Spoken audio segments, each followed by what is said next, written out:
الحمد لله رب العالمين والصلاة والسلام على أشرف الأنبياء والمرسلين وعلى آله وصحبه ومن تبعهم بإحسان إلى يوم الدين أما بعد. محترم حضرات و خواتین، احادیث الاخلاق کی ان مجلسوں میں آپ کا استقبال ہے۔ اللہ تعالیٰ کا فضل و کرم ہے کہ ان مجلسوں میں بہت ساری باتیں ہم سن رہے ہیں، اور جیسے کہ ہم نے ابتدا میں بتلایا ہے کہ حسن اخلاق کی جب بات آتی ہے تو سب سے مقدم، سب سے اول ماں باپ کے ساتھ اچھے برتاؤ کی بات ہوتی ہے۔ بہت ساری باتیں گزشتہ درسوں میں ہمارے ساتھ آ چکی ہیں۔ آخری بات جو ہمارے ساتھ تھی وہ یہ کہ آدمی کبھی خود سے اور کسی دوسرے کے سبب سے اپنے ماں باپ پر لعنت کرنے کا سبب بنتا ہے، یعنی اس کی طبیعت میں اتنی خفت اور کمی لگی ہوتی ہے کہ ماں باپ کو خود سے لعنت کرتا ہے یا گالیاں دیتا ہے۔ بہت سارے ایسے ہیں العیاذ باللہ، یا کبھی وہ کسی اور کے ماں باپ کو گالیاں دیتا ہے، وہ اس کے ماں باپ کو گالیاں دیتا ہے، تو یہ خود سبب بنتا ہے اپنے ماں باپ کو گالی دینے کا۔ اللہ کے نبی صلی اللہ علیہ وسلم، حالانکہ گزشتہ حدیث میں ہم نے پڑھا کہ صحابہ کرام کے سامنے جب اللہ کے نبی صلی اللہ علیہ وسلم نے یہ بات کہی تو صحابہ کرام نے بڑی تعجب سے سوال کیا کہ اللہ کے رسول صلی اللہ علیہ وسلم کیف یلعن الرجل والدیہ، آدمی اپنے ماں باپ کو کیسے گالی دے سکتا ہے، کیسے لعنت کر سکتا ہے؟ ان کے حاشیہ خیال میں بھی یہ بات نہیں تھی کہ آدمی اپنے ماں باپ کو گالی دے، لعنت کرے۔ تو کبھی خود سے یا کبھی کسی اور سبب سے کہ کسی ماں باپ کو گالی دے اور وہ خود اس کی ماں باپ کو گالی دے۔ اللہ کے رسول صلی اللہ علیہ وسلم نے ارشاد فرمایا، لیس المؤمن باللعان ولا الطعان ولا البذیء، مومن لعنت کرنے والا نہیں ہوتا اور نہ ہی بدتمیزی کرنے والا ہوتا ہے، نہ کسی کو مطعون کرنے والا ہوتا ہے۔ ترمذی کی روایت ہے۔ یہ تو عام مسلمانوں کے تعلق سے یہ بات ہے، تو یہ مومن کی صفت ہی نہیں ہے، مومن کے اخلاق میں سے ہی یہ بات نہیں ہے کہ وہ کسی پر لعنت کرے، تو پھر خاص کر اپنے ماں باپ کے ساتھ ایسے کیسے کر سکتا ہے جس کے احسانات کے تلے وہ دبا ہوا ہے، جس کے احسانات، ماں باپ کے احسانات اس کے اوپر ہیں۔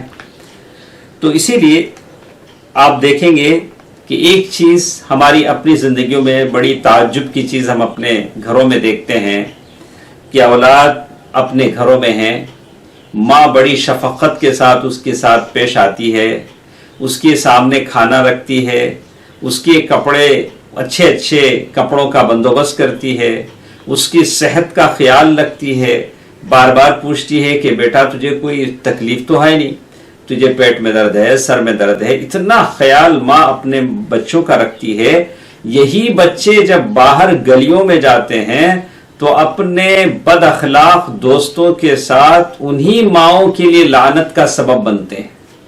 ان کے ساتھ ایک بیٹھتے ہیں تو وہ گھروں بد اخلاق دوست، بدتمیز دوست ان لوگوں کو اپنے ماؤں کے ساتھ بد سلوکی سکھلاتے ہیں اور گالیاں سکھلاتے ہیں، اور بالکل ان کی وجہ سے ان کی ماؤں کو لعنت کی جاتی ہے، گالیوں کی نظر کیا جاتا ہے۔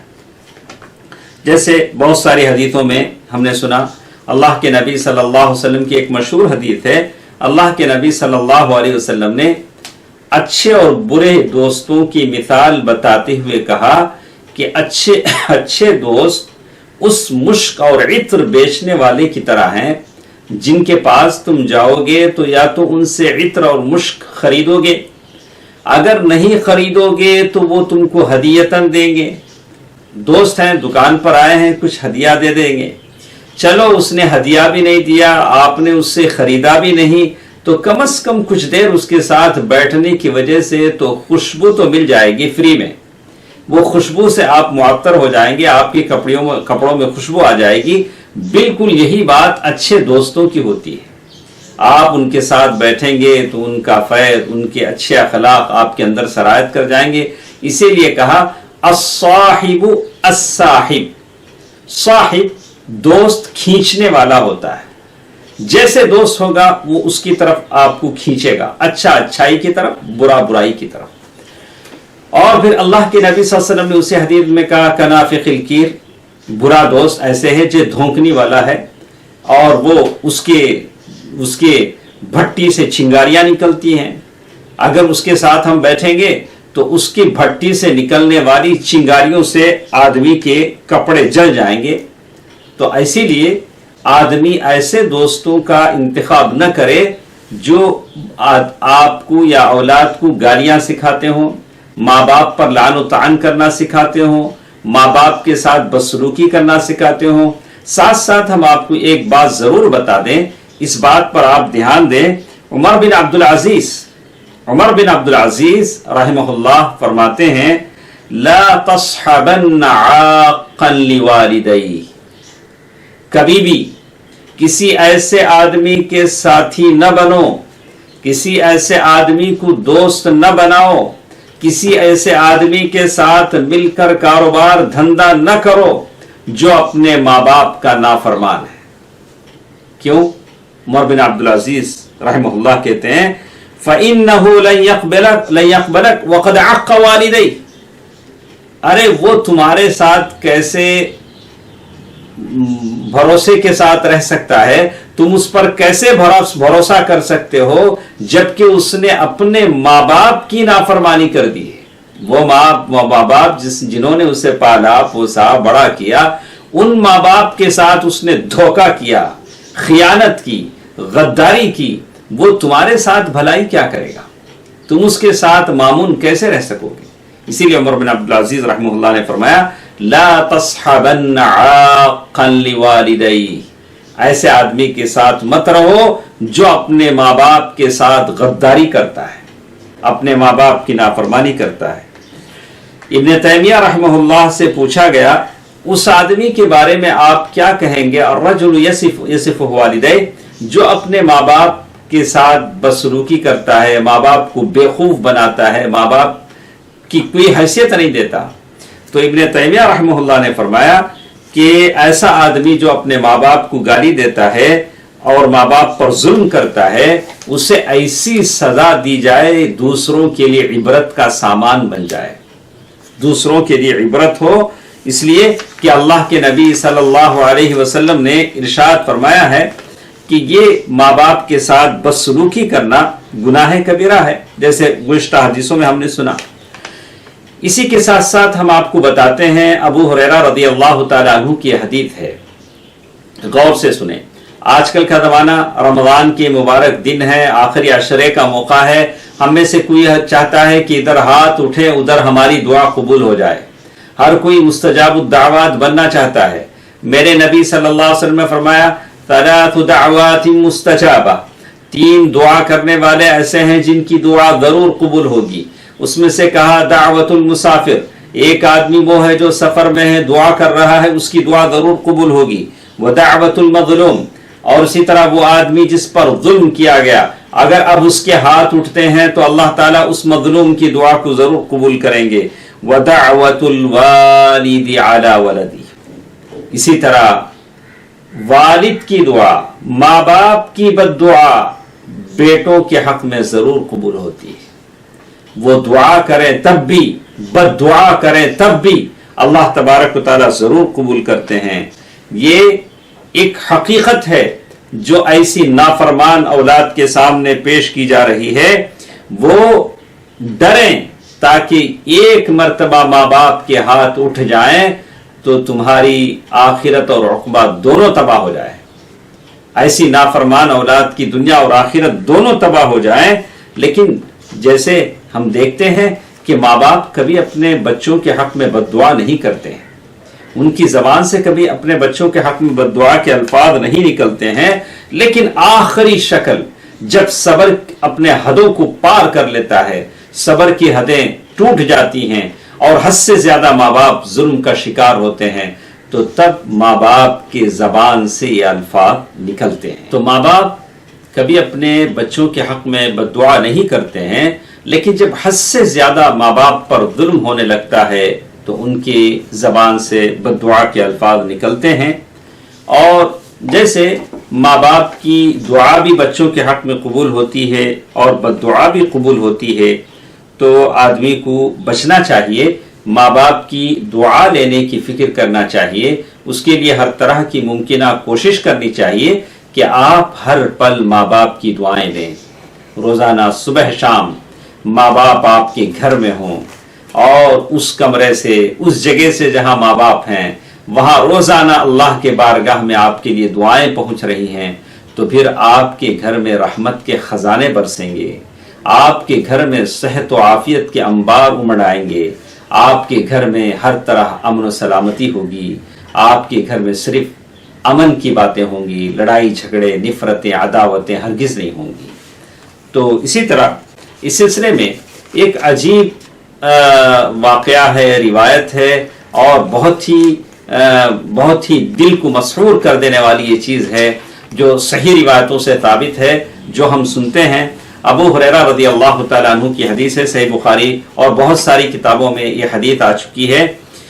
اللہ کے نبی صلی اللہ علیہ وسلم نے فرمایا لم يتکلم فی المہد الا ثلاثہ، یعنی گود میں، یعنی بالکل بچپنے میں جب بچے دودھ پی رہے ہوں، جب بچہ دودھ پی رہا ہو تو بات نہیں کرتا ہے، لیکن 3 بچے ایسے ہیں جو دودھ پینے کی عمر میں انہوں نے بات کیا ہے۔ تو اس سلسلے میں کہا کہ ایک عیسیٰ بن مریم ہے علیہ السلام، انہوں نے بچپن میں دودھ پینے کی عمر میں بات کیا تھا، قرآن نے بڑی تفصیل سے اس کا ذکر کیا۔ وصاحب جریج، اور جریج یہ دوسرے بچے ہیں جن کے بارے میں کہتے ہیں کہ جریج ایک بڑے عابد، زاہد، متقی انسان تھے، انہوں نے اپنی کٹھیا بنائی ہوئی تھی، ان کی جھوپڑی تھی، ان کی اپنی عبادت گاہ تھی، اس میں وہ عبادت کرتے تھے۔ تو ایک مرتبہ ایسا ہوا کہ ان کی امی آئیں، آ کر آواز دیا جریج، آ کر آواز دی۔ تو میں اسی میں آپ کو ایک بات بتا دوں کہ پہلے جو بڑے بڑے مشائخ، علماء، فضلاء 2-3 ہزار کی مجلس میں بیٹھ کر درس دیتے تھے، تو اچانک ان کی ماں آتی تھی، کہتی تھی او بچے مرغیوں کو تم نے چارہ ڈالا، تو اپنے مسند دراست پر سے اٹھتے، ماں کے حکم کے مطابق جاتے، مرغیوں کو چارہ ڈالتے، پھر آ کر بیٹھ کر درس دیتے۔ تو جریج نماز کی حالت میں ہیں، ان کی ماں آتی ہیں، کہتی ہیں جریج، تو جریج اپنے دل میں کہہ رہے ہیں کہ اللہ امی و صلاتی، میں نماز کو جاری رکھوں یا امی کا جواب دوں؟ نماز پڑھنے لگتے ہیں، ماں چلی جاتی ہے، 1 دن 2 دن 3 دن، تیسرے دن بھی ایسا ہوا کہ ماں آئی تو جریج نماز کی حالت میں ہے، نماز پڑھنے لگے، امی کا جواب نہیں دیا، تو امی کا دل ٹوٹا۔ امی نے یہ الفاظ ان کی زبان سے کہا اللہم لا تمت حتی انظر الى وجوہ الممسات، یا اللہ جریج کو اس وقت تک موت نہ آئے جب تک کہ وہ زانیہ عورتوں کا چہرہ نہ دیکھ لے۔ واقعی بہت بڑی بات تھی۔ تو اللہ تبارک و تعالیٰ کہتے ہیں کہ ایک دن ایسا ہوا کہ بنو اسرائیل کے بہت سارے لوگ بیٹھے ہوئے تھے، جریج کی عبادت کا تذکرہ ہو رہا تھا کہ جریج بہت عابد ہیں، زاہد ہیں۔ وہاں ایک فاحشہ عورت تھی اور اس نے کہا کہ تم لوگ بڑی تعریف کرتے ہو جریج کی، اگر مجھے موقع دو تو میں بتلا دوں کہ جریج کی زہد و تقوی کی کیا حالت ہے۔ وہ آئی اور جریج کو ورغلانے لگی، لیکن جریج واقعی اللہ کے نیک زاہد بندے تھے، وہ اس کے فتنے میں پڑنے سے بچے رہے، اللہ تعالیٰ نے اس فاحشہ عورت کے فتنے سے ان کو بچا لیا۔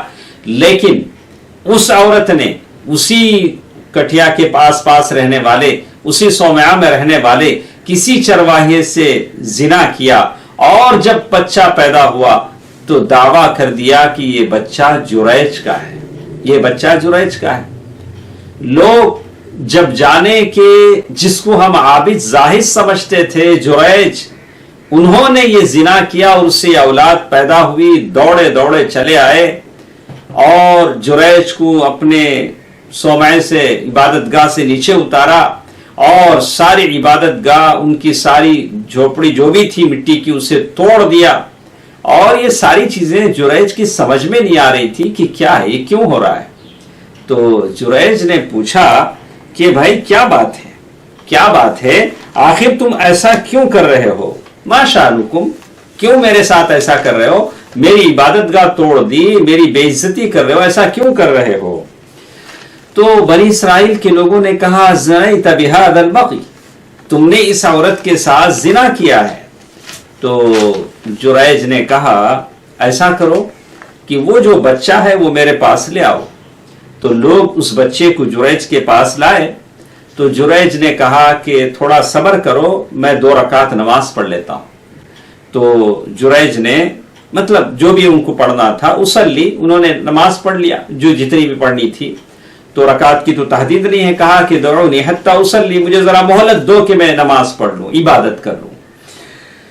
تو جب اپنی نماز سے فارغ ہوئے تو بچے کی طرف متوجہ ہوئے. فطعن فی بطنہ, اس کے پیٹ میں کونچا لگایا یعنی دبایا اور کہا یا غلام من ابوک, اے بچے بتا تیرا باپ کون ہے. تو بچے نے کہا الراعی, وہ بکری چرانے والا میرا باپ ہے. سارے لوگ ششدر رہ گئے. سارے لوگوں کی سمجھ میں آ گیا کہ جریج بے گناہ ہیں.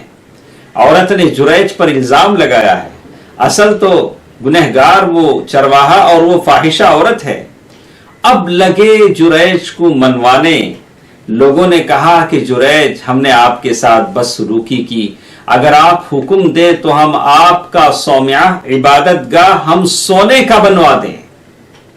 تو جریج نے کہا کہ نہیں, میں نہیں چاہتا, مجھے آپ لوگ ایسا کریں کہ وہی میرا پرانا مٹی کا جو عبادت خانہ ہے وہی بنوا دیں تاکہ میں اپنی عبادت کر لوں. تو یہ جریج کے ماں کی بد دعا تھی, اور جریج اتنے بڑے زاہد عابد نماز میں تھے اور ماں کی بد دعا ان کو بھی لگ گئی. تو پھر آپ کا اور میرا کیا حال ہے؟ اگر ماں کی زبان سے الفاظ نکل جاتے ہیں تو میرا اور آپ کا کیا حال ہوگا؟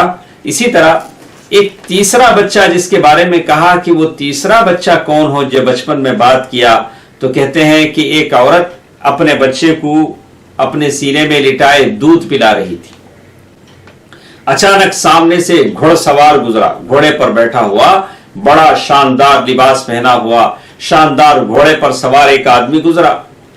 تو ماں نے, اس بچے کی ماں نے کہا کہ اے میرے رب, میرے بچے کو اس طرح بنانا, بڑے گھوڑے پر سوار, فاخر لباس پہنا ہوا, بڑا شاندار دکھ رہا تھا. دودھ پیتا بچہ ماں کی چھاتی سے الگ ہوا, اپنے منہ سے ماں کی پستان کو نکالا اور فوراً کہا اللہم لا تجعلنی مثلہ, اے اللہ مجھے اس طرح نہ بنانا, مجھے اس طرح نہ بنانا. اور پھر ایک موقع ایسا بھی آیا کہ کچھ لوگ ایک باندی, ایک عورت, ایک لونڈی عورت کو مارتے ہوئے لے جا رہے تھے کہ تو نے زنا کیا, تو نے چوری کی. تو اس عورت نے کہا جو اپنے بچے کو دودھ پلا رہی تھی کہ یا اللہ میرے بچے کو اس عورت کی طرح نہ بنانا جس کو لوگ پیٹتے ہوئے لے جا رہے ہیں کہ تو نے زنا کیا, تو نے چوری کی.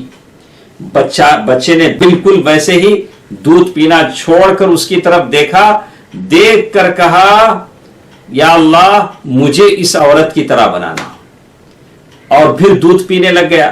ابو ہریرہ رضی اللہ تعالیٰ عنہ فرماتے ہیں کہ میں دیکھ رہا تھا کہ اللہ کے نبی صلی اللہ علیہ وسلم نے بالکل نقل کر کے بتایا, اپنا انگوٹھا منہ میں چوستے ہوئے بچہ بالکل ویسے ہی منہ میں پستان لے کر دودھ پینے لگا صلی اللہ علیہ وسلم.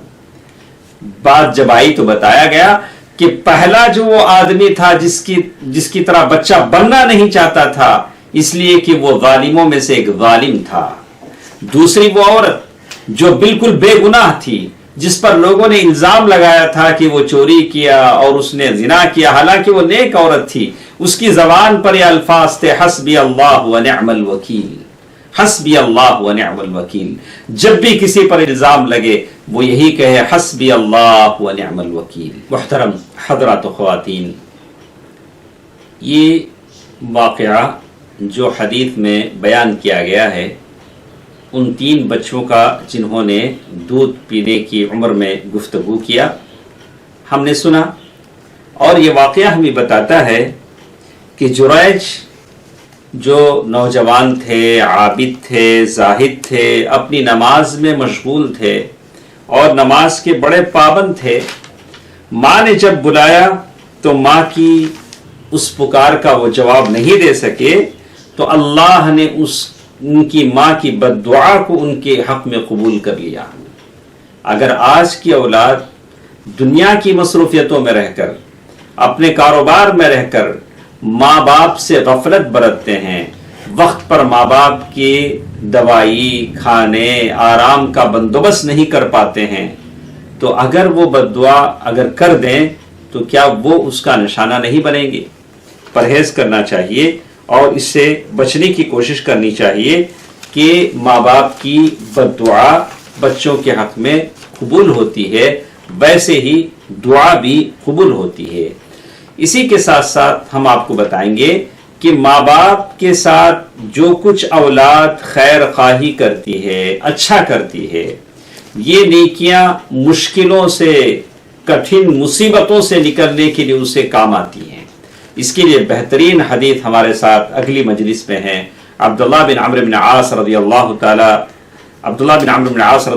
تعالیٰ عنہ کی وہ حدیث ہے جس میں ان 3 آدمیوں کا ذکر ہے جو غار میں پھنس گئے تھے، کیسے کیسے انہوں نے اپنی نیکیوں کا حوالہ دیا اور کیسے اللہ تعالیٰ نے ان کو نجات دی۔ انشاءاللہ اگلی مجلس میں ہم سنیں گے۔ اللہ تبارک و تعالیٰ بہتر بات سننے اور عمل کرنے کی توفیق دے، آمین۔ والسلام علیکم ورحمۃ اللہ وبرکاتہ۔